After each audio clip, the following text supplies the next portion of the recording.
I find it really interesting that in Nintendo video games there appear a lot of similar landscapes or places in different game universes which seem to mirror each other in a certain way. Um, and one of these places is an island. An island seems to appear a lot in Mario games as having some sort of special significance, um, almost as the island being a whole world, a whole universe kind of thing. And I want to try and compare three games where I see some connections. These are The Legend of Zelda Link's Awakening, um, Wario Land 3, and Yoshi's Island. I think I'll start with The Legend of Zelda because in Link's Awakening there's already a very clear connection to the Mario universe. Throughout this game, there are characters like Tarin who are clearly some sort of a Mario archetype. Tarin picks mushrooms, can turn into a tanuki. So basically, this sort of Mario figure. There are loads of other things throughout the game, like the Bow Wows, which are like chain chomps, sort of little, references to Yoshi, references to a lot of other things. And one of the most central references, which is never made clear as a reference, but that I think it seems to say something, to me at least, is the egg on top of the mountain in the island. The windfish's egg is so similar to Yoshi's egg. It's like this giant Yoshi egg on the top of the island, which is almost like the egg is what holds the adventure together in a sense. When the egg cracks, that's the end of the adventure. That's the end of the island as a setting for Link. So this same idea happens in Yoshi's Island, and that's why I find it interesting that the egg seems so much like a Yoshi egg, is that the egg seems so much like uh, a symbol of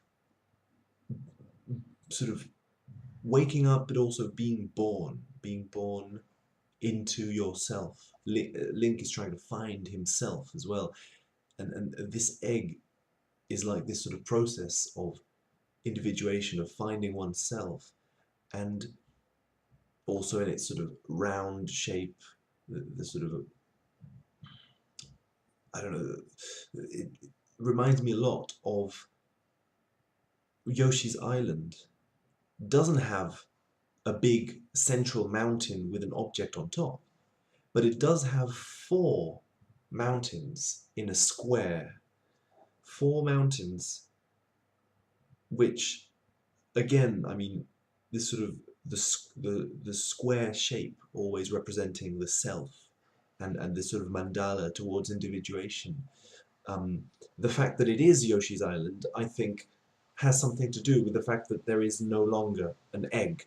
The egg is in the Zelda universe. In the Yoshi universe, the egg is already somehow within Yoshi. So the island is this sort of four-pointed square, which is also a sort of central object. And in Wario Land 3, there are a lot of strange connections because in Link's Awakening, there's this whole theme of music and dreams. It's somehow a dream, but there's also a big element of musicality. Link has to get all these musical instruments. In the same way, Wario Land 3 happens inside a music box, where the whole world is sort of seemingly works uh, all together in harmony as a music box that has been, mm, wound up. And it's funny how here we do get the egg on top of the mountain. It's just that in Wario Land 3, it's a big rock, a big boulder on top of a volcano, and the rock is sort of holding the volcano shut. It's some sort of a blockage, some sort of an obstacle that prevents it from erupting. And this is also some sort of a repressed object that prevents, or yeah, a block that prevents this repressed energy to come out into Wario's consciousness, which in the end of the game ends up being this revelation that the mysterious figure that he has been following, this mysterious figure in the shadows, is in fact a massive clown, which is Wario kind of confronting himself, looking at himself in a mirror.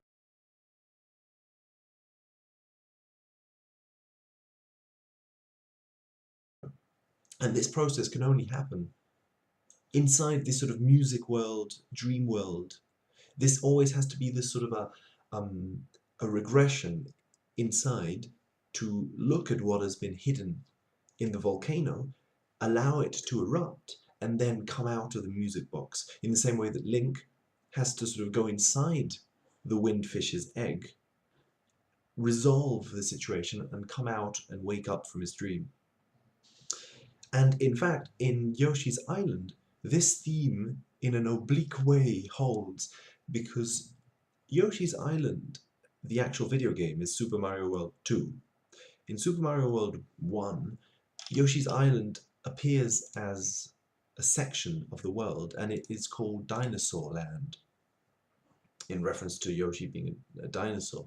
But it's, I think dinosaurs make me think of the past of uh, an archaic past, an archaic memory that's almost forgotten from the sort of human historical cultural perspective. Dinosaurs are something that somehow a part of our history, in the sense that it is a part of the planet on which we live, but it's also, we have kind of chosen to disconnect from it, or it not chosen, but it has sort of disconnected.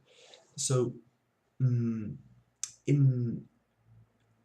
Yoshi's Island, Dinosaur Land, in the actual game Yoshi's Island, Baby Mario and Baby Luigi fall into the island, and the dinosaur helps the babies to be reunited, to sort of the duality between Mario and Luigi to be reunited, and to fly back out of Yoshi's Island. So all these islands in these games are always a place of coming in and then coming out, in some sort of resolution of a past, something that is hidden in the past, this dinosaur archaic memory layer of the unconscious. Baby Mario and Baby Luigi, so these baby forms of Mario and Luigi, almost as if Mario and Luigi go back into themselves to find their childhoods, their baby selves, and with the help of this sort of archaic, unconscious Yoshi energy, go back and unblock this energy. In Link's Awakening as well, Yoshi, the dinosaur egg, this archaic sort of deity, is the only thing that can, is the only thing that's unconscious enough to help bring forth what Link is looking for. And in Wario Land as well, it has to be this sort of volcanic energy that's blocked, which is the reason for the quest. It's the reason, even though Wario doesn't know it, it's the reason to go into the music box. And also the simultaneously, it's like the danger of the situation, but also the savior element is the fact that this energy has been built up, so that when it erupts, it sort of brings it out into consciousness. It allows the clown to come out from the shadows in Wario's psyche.